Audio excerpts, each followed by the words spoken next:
Halo, selamat jumpa bersama kami Radio Republik Indonesia Batam dalam acara memperingati Hari Anti Narkotika Internasional yang jatuh setiap tahunnya pada tanggal 26 Juni dan kali ini pemerintah Indonesia mengusung tema dengan 100% hidup. Oke, yaitu hidup bersih, hashtag hidup 100%, wah kebalik ini, yaitu sehat, kemudian juga secara jasmani dan juga rohani.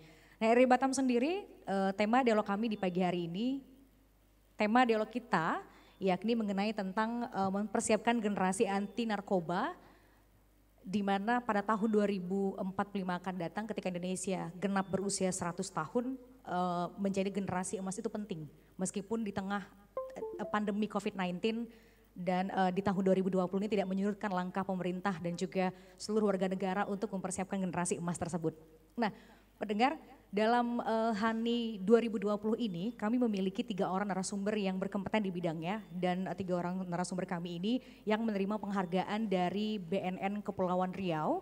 Masing-masing penghargaan diberikan karena atas jasa mereka, kontribusi mereka terhadap pemberantasan narkotika di wilayah hukum Kepulauan Riau. Baik, saya akan memperkenalkan yang pertama. Beliau menggunakan baju batik pada kesempatan kali ini, biasanya lengkap dengan seragam PDL beliau, yaitu Bapak Kabid Bidang Kepatuhan dan Layanan Informasi Kabid BKLI Bea Cukai Tipe B Batam, Pak Sumarna. Halo Pak Sumarna. Iya, Pak boleh Pak digunain mikrofonnya? Oke. Ya, kemudian juga di samping Pak Sumarna ada Ibu Waka Kesiswaan SMK Negeri 2 Batam, Ibu Leni Pakpahan. Bu Leni, halo. Halo, selamat pagi. Assalamualaikum. Iya, oke. Udah dinaikin ya Bu mic-nya? Oke, baik, dan juga di samping saya sebelah Ibu Leni ada Pak Roy Duto Pamungkas. Wah, beliau merupakan penggiat anti korupsi di tengah masyarakat. Ini dari berbagai latar belakang ya Pak ya? Iya, kita terlebih dahulu ke Pak Sumarna. Pak Sumarna selama tahun 2020 kita sejak bulan Maret sudah dihantam oleh pandemi ya Pak ya. Tapi kelanggengan untuk membantu BNNP bagaimana Pak sampai Juni ini? Siap. Oke Mbak Sarah, saya pertama mengucapkan terima kasih dulu ya ke Kepala BNN Kepri ya atas penghargaan yang disampaikan ke Bea Cukai Batam. Dan terkait dengan pertanyaan Mbak Sarah bahwa Bea Cukai Batam tetap komitmen dalam rangka pemberantasan narkotiknya dan barang-barang berbahaya yang masuk maupun keluar ke Batam karena memang itu sudah menjadi tugas dan fungsi Bea Cukai dalam pengawasan barang-barang keluar dan masuk FTZ Batam. Bea Cukai Tipe B Batam meletakkan anggotanya di pintu kedatangan di mana saja Pak? Mereka kita tempatkan di beberapa titik ya, terutama di bandara. Jadi memang bandara sekarang menjadi tempat yang sangat sering digunakan untuk pembawa barang-barang berbahaya ini ke masuk maupun keluar, ya menjadi tempat yang sangat selama ini sangat sering dipakai. Dan dari tegahan yang tahun 2020 ini adalah tegahan yang ke-28, itu bandara memegang nominasi yang paling tinggi. Berapa belas kontribusinya Pak? Untuk 2000 atau persentase? Secara tegahan, jumlah tegahan kami hingga bulan Juni ini adalah 28 tegahan. Itu kan dari semua bandara saja atau dari pelabuhan juga ada? Itu dari bandara, kemudian di 28 itu total ya, 28 itu totally. Bandara itu 24, kemudian barang kiriman ada 3 dan Batam Center 1. Pelabuhan? Pelabuhan. Oke. Pak, sepertinya semakin banyak petugas kita ditaruh di bandara, ternyata tidak menyutkan langkah pengedar untuk mengirimkan barang tersebut melalui bandara. Iya. Fenomena apa yang dilihat oleh Bea Cukai? Kita memang juga mengidentifikasi Mbak ya, memprofil penumpang dan dari berbagai tempat, dari berbagai titik gitu ya. Tapi memang kita menyadari bahwa mereka memang rupanya juga memetakan ya, tetap titik-titik mana yang dinilai lengah lah begitu ya. Tapi bagaimanapun kalau sejauh ini kami tetap konsen fokus pada beberapa titik yang memang sejauh ini kita identifikasi berbahaya. Ya, di antara bandara menjadi titik yang memang sangat rentan untuk itu. Modus mereka selalu berubah setiap tahun atau setiap kali kejahatan? Ya, paling tidak mereka membawa dengan berbagai modus ya Pak, ya bisa melalui barang tentengannya, kargonya, bisa melalui pakaian-pakaian yang ada di semua sudutnya gitu, atau juga bisa menggunakan media lainnya yang mereka tenteng lah begitu ya gitu. Rata-rata mereka akan terbang kemana Pak dari pengakuan para pelaku kejahatan ini? Sejauh ini yang paling sering adalah yang terbang transit yang dari Batam kemudian transit di Surabaya menuju Lombok, itu paling sering. Kemudian setelah itu baru yang ke Pontianak, yang ke Kalimantan lah. Dari Bea Cukai melihat barangnya sama, jenisnya, bungkusannya? Berbeda-beda, berbeda-beda. Setiap kali kita menegah, itu rata-rata mereka membuat model kemasan yang berbeda-beda. Tapi dominasi tetap dari teh Cina itu kan Pak, kemasannya? Di antara. Iya, itu kayaknya paling sering modusnya Ya, seperti itu. Seperti itu betul. Dan kebanyakan juga sabu Pak? Sabu. Kualitasnya juga kualitas yang sama?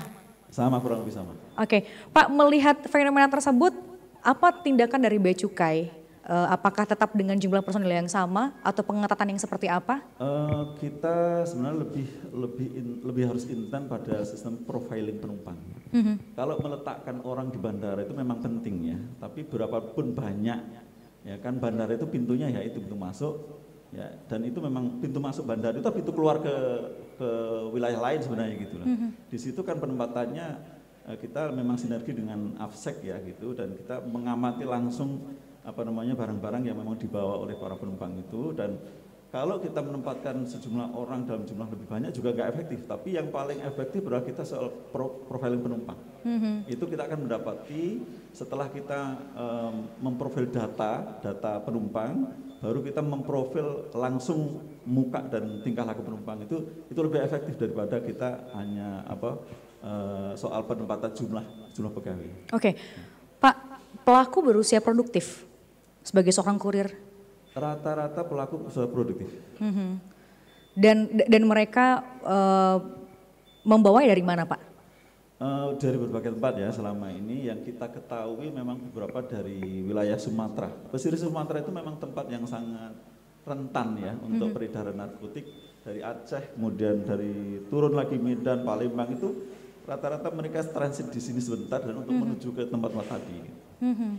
Berarti mereka sudah laut dalam ya Pak ya? Iya betul. Berarti kemarin kan sempat beberapa tahun terakhir fenomenanya dari Malaysia. Ya.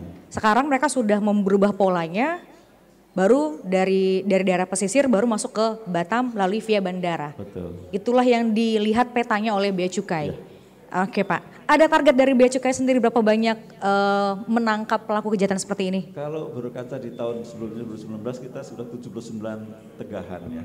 Kalau tahun ini memang sepertinya COVID juga membuat penerbangan berkurang, sehingga sampai pertengahan tahun ini, bulan Juni ini kan kita baru 28. Artinya kalau di rata-rata memang nanti paling tidak ya kita di 60 atau 70 tegahan.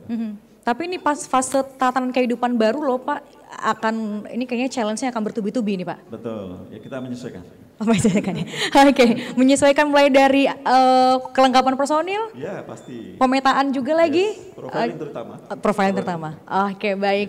Pak Sumara, kita bergeser ke Ibu Wakakisiswaan SMK Negeri 2. Ini kalau tadi sudah kita lihat bagaimana ya Bu ya, aparat juga bersinergi. AFSEC, BNNP, kemudian kepolisian, TNI dan juga Bea Cukai yang melakukan langsung profiling. Nah, kalau di sekolah Ibu, bagaimana menanamkan kepada siswa bahwa ini adalah barang haram yang disentuh aja nggak boleh, apalagi coba-coba. Silakan Ibu. Assalamualaikum warahmatullahi wabarakatuh. Ya.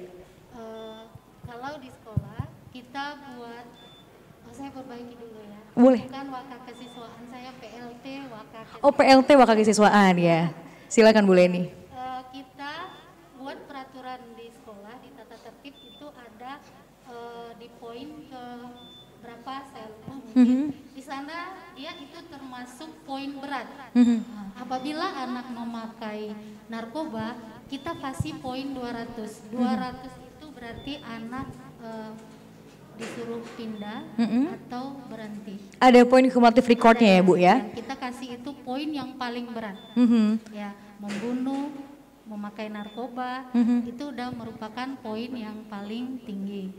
Kemudian dari 1.500 siswa, kita mengadakan organisasi Satgas. Kita kerjasama dengan BNN. Jadi setiap tahun, setiap mereka ada pelantikan, kita selalu mengundang. Dan Satgas ini aktif di kerjasama dengan BNN. Satgas efektif untuk mengedukasi mereka, Bu? Ya. Ada mungkin dari kesiswaan yang mengetahui bagaimana ciri-ciri dari anak-anak yang sudah coba-coba narkoba?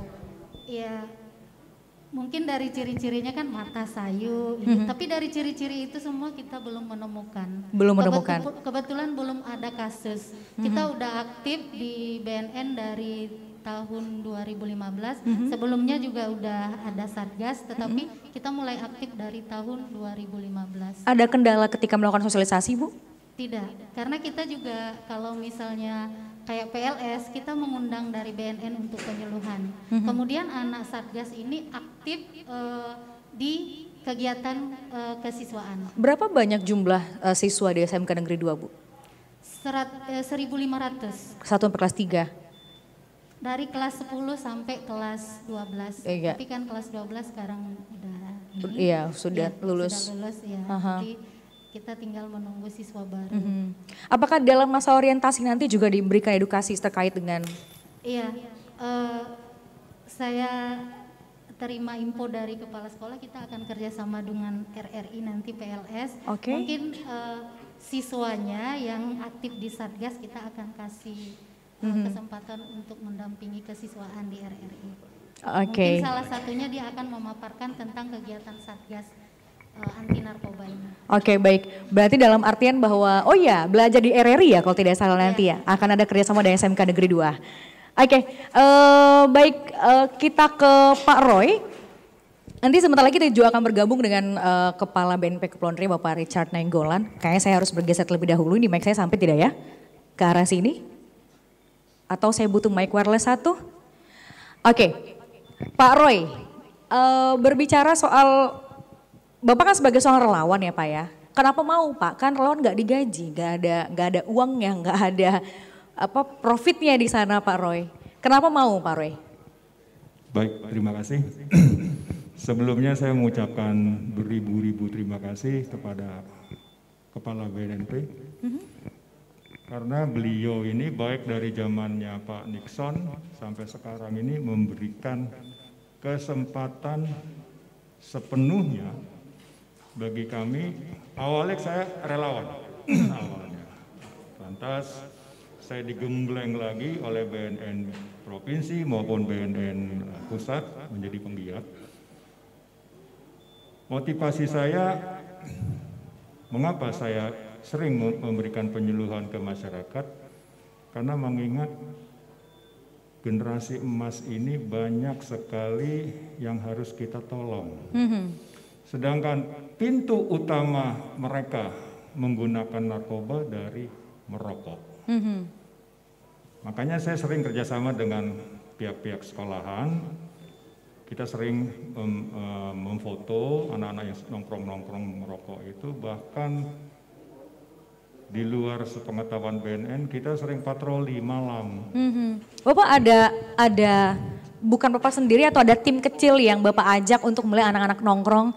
Selamat datang Pak Richard. Baik. Mungkin ada tim kecil yang Bapak bawa untuk melihat anak-anak tersebut ngerokok di tepi jalan, kemudian Bapak tegur, atau bagaimana pola yang Bapak gunakan? Karena sebagai relawan kan ada gerak yang terbatas. Betul.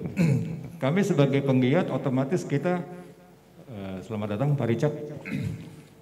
Pak Richard ini selalu memberikan penyuluhan, trik-trik, begitu juga Ibu Kabid Bu Meli, staf-staf ini selalu memberikan masukan-masukan, trik-trik bagaimana kita merangkul masyarakat, terutama para milenial ini ya, sampai kami sering ditelepon pengurus lingkungan, walaupun memang kami tidak menerima gaji, apalagi honor dari BNN, tapi ini memang murni kami ingin menyelamatkan anak-anak generasi emas ini minimal, walaupun kami baru melangkah di 3 kecamatan, yaitu Sekupang, Batu Haji, Sagulung, tapi alhamdulillah kita sudah bawa mereka rehabilitasi juga sudah ada, dan mereka mengerti.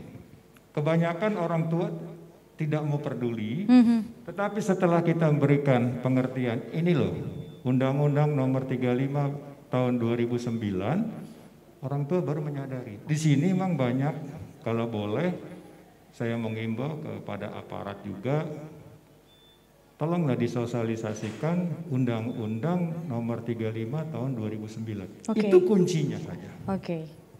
Itu menjadi kunci andalan untuk para orang tua. Para orang tua. Oh, berarti tidak hanya sebatas di dunia pendidikan. Betul. Karena sudah ada aparat juga yang menangkap di hukumnya, guru sebagai tenaga pendidik, kemudian Bapak sebagai tenaga relawan untuk masyarakat yang lebih luas, dan orang tua juga harus ikut disosialisasikan soal Undang-Undang 35 tahun 2009 tersebut.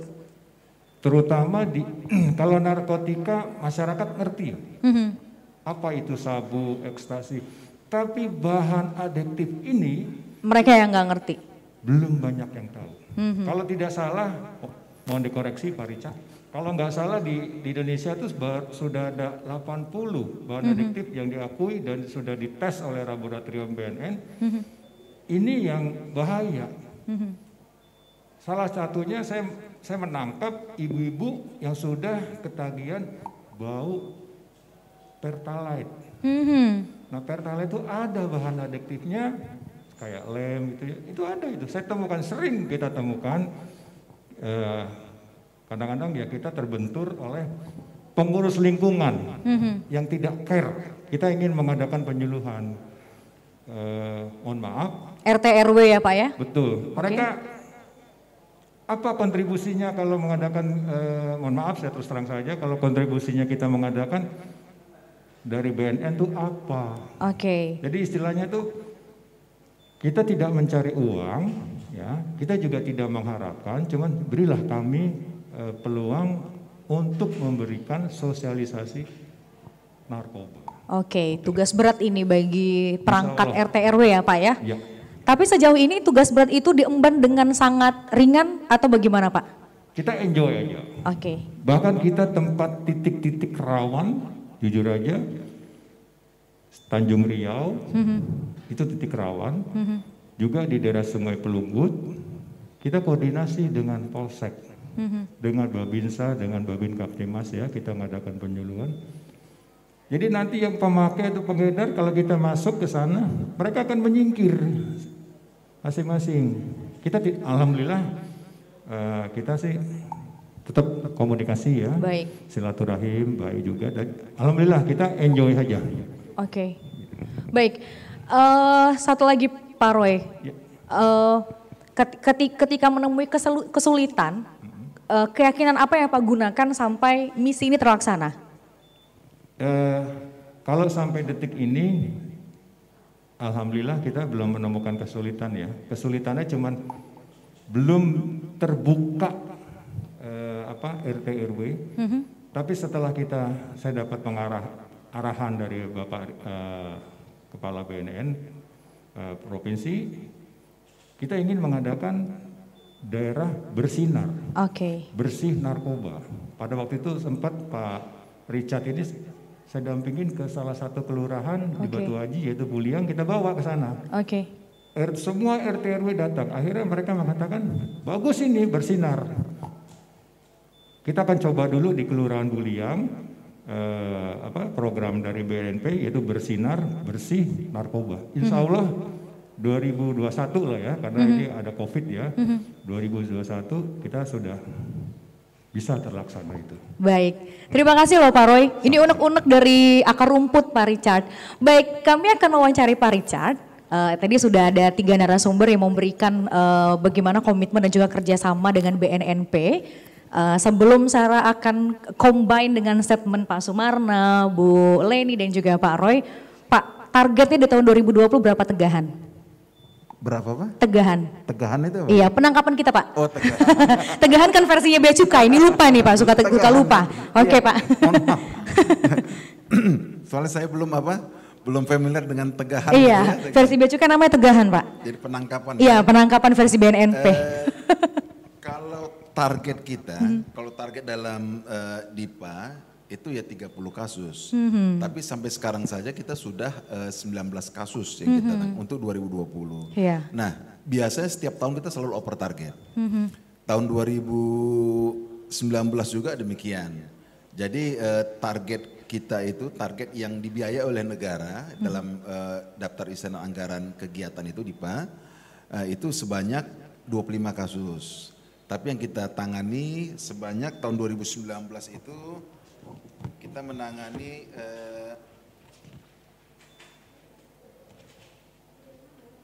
52 kasus. Jadi lebih 200% lebih. Jadi yang kita tangani. Ini kalau berbicara target. Iya. Tapi artinya di sini tentu kita tidak bisa berbicara target yang diberikan oleh negara kepada kita dengan anggaran diberikan, nggak bisa kita itu. Ya kita akan tangani terus. Iya. Nah jadi memang target kita ya sebanyak-banyaknya tentunya. Apakah indikator kesuksesan BNNP bahwa banyak bahwa banyak kasus atau bentuk kesadaran dari masyarakatnya? Karena berbicara narkotika kan apakah mirip dengan pola penemuan dari COVID-19 di mana adanya penemuan gunung es gitu Pak? Iya. Hampir sama. Jadi sehingga itu harus berimbang. Jadi bukan hanya dari sisi penangkapan, pengungkapan kasus saja yang kita akan tingkatkan, akan kita terus bekerja ini. Ini kan saling berhubungan ya, saling terkait ya. Kalau masyarakat sudah sadar semuanya, berarti kemungkinan penyalahgunaan dan peredaran gelap juga kan berkurang. Nah kan gitu ya, jadi saling terkait dia. Nah tetapi di sini seperti saya katakan tadi, penanganan harus kita lakukan seimbang. Baik dari sisi supply maupun demand-nya. Nah tentu di sini supply ini harus kita tangani juga dengan masif, dengan maksimal. Nah upaya yang dilakukan oleh BNN Kepri, kita lakukan pengawasan tentunya karena kita ketahui Kepri ini adalah merupakan berbatasan dengan negara tetangga dan dia suka tidak suka tetap menjadi pintu masuk lah. Salah satu pintu masuk apakah narkoba atau barang-barang lain ke Indonesia ini. Nah utamanya narkoba, nah ini kita lakukan pengawasan dengan masif. Nah kemudian tentu kalau kita sudah menemukan kita akan lakukan upaya penindakan yang juga dengan tegas ya, artinya di sini sesuai dengan perundang-undangan. Nah kita memang berharap ya dihukum seberat-beratnya. Barang tersebut masuknya masih dari Malaysia dominan Pak? Iya, dari beberapa penangkapan yang dilakukan itu sebagian besar dari Malaysia. Dari Malaysia sebagian besar. Mereka menggunakan usia produktif dengan memanfaatkan para TKI atau memang ada kurir khusus yang mereka rekrut?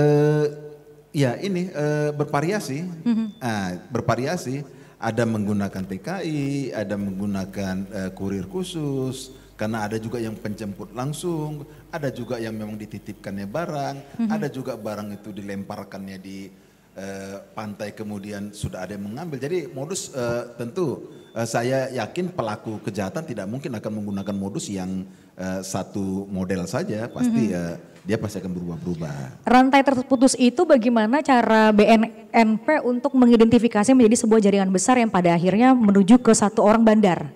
Iya, memang disinilah permasalahan ya, permasalahan terutama dalam masalah sistem hukum, sistem hukum. BNNP Kepri ya kita atau termasuk juga Polda banyak mengungkap kasus-kasus yang kita berasal dari negara tetangga. Nah tentunya kita hanya bisa memproses melalui yang berlaku di hukum Indonesia saja. Nah untuk yang asal barang, nah, tentu pasti itu menjadi bandarnya ya atau menjadi bandar besarnya begitulah ya. Jadi karena dia di negara tetangga kita bisa profiling saja. Ya kita profiling, kita sampaikan ke aparat hukum setempat ya untuk melakukan tindak lanjut. Nah begitu. Itu memang kita belum bisa jujur saja pasti tidak akan bisa kita karena memang barang dari Malaysia, Iya. barang dari luar negeri. Para bandar memanfaatkan pulau penyangga, hinterland kan Pak, ketika mereka mendistribusikan barang mereka. Ini bagaimana kerjasama dengan pihak keamanan di laut agar minimal barang yang tadinya mungkin tangkapan puluhan kilogram atau ratusan kilogram jadi di angka puluhan begitu Pak? Iya. Itu seperti saya sampaikan tadi, kita dalam melakukan pengawasan kita tingkatkan, tentu kita tidak sendiri. Kita bekerja sama dengan instansi terkait, tentu seperti misalnya Angkatan Laut, TNI ya, kemudian Polri, dan juga yang paling penting adalah masyarakat tadi, atas yang disebut Pak Roy tadi.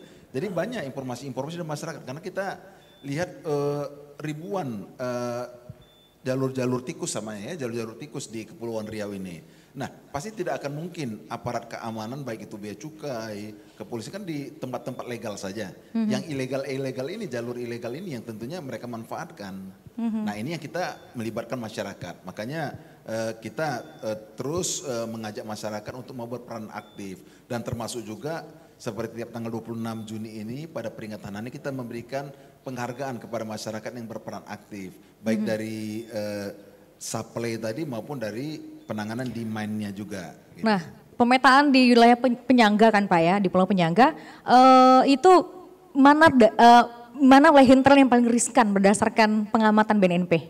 Gimana? Pulau Penyangganya, wilayah yang paling riskan berdasarkan pengamatan dari BNNP? Ya, yang bukan pengamatan ya, pemetaan maupun berdasarkan hasil pengungkapan ya. Iya. Yang pasti Bintan, Karimun, nah itu yang utamanya itu. Bintan ini yang paling sering ya digunakan oleh para pelaku pebisnis narkoba ini untuk memasukkannya. Bintan, Karimun termasuk juga Batam. Oke. Iya. Kerjasama dengan Diraja Malaysia atau Interpol misalnya Pak, terus dibangun? Iya, terus kita kerjasama. Nah, kita kerjasama, kita komunikasi juga, seperti saya sampaikan tadi. Ya kita profiling dan terkadang ada juga informasi dari mereka. Berarti yang hanya bisa dilakukan BNP hari ini adalah profiling? Untuk pelaku yang datang ke kita? Bukan. Yang didatang ke kita tangkap, kita proses hukum. Walaupun dia orang asing di Indonesia, di Kepri, ya kita proses sesuai dengan hukum yang berlaku. Dalam artian ketika dia berasal dari wilayah sebelah, cuma hanya profiling bisa kita lakukan. Kalau orangnya berada di sana. Iya.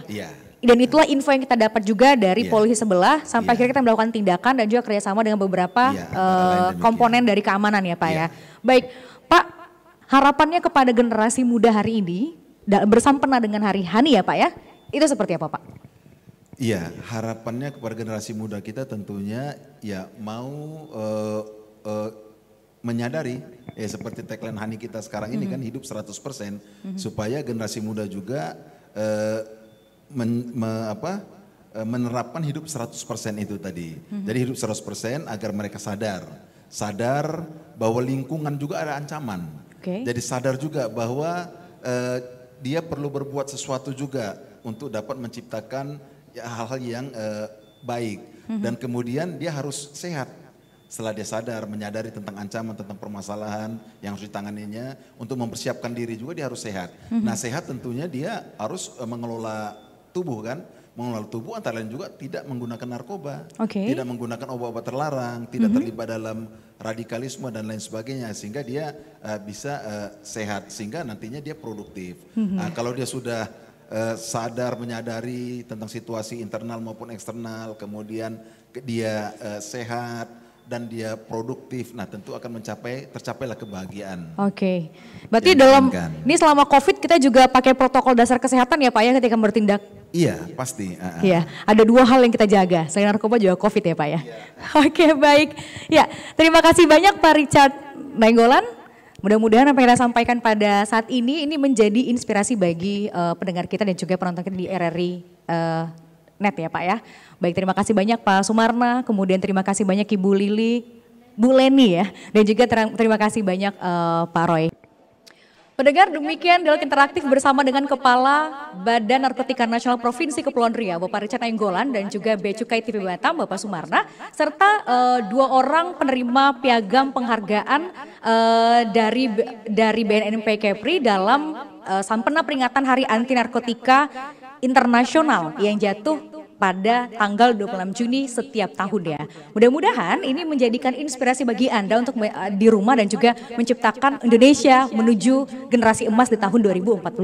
Dan stop narkoba, hidup 100%, sadar, sehat, produktif, dan bahagia tanpa narkoba. Saya Sarah Hussein pamit. Assalamualaikum warahmatullahi wabarakatuh. Sampai jumpa.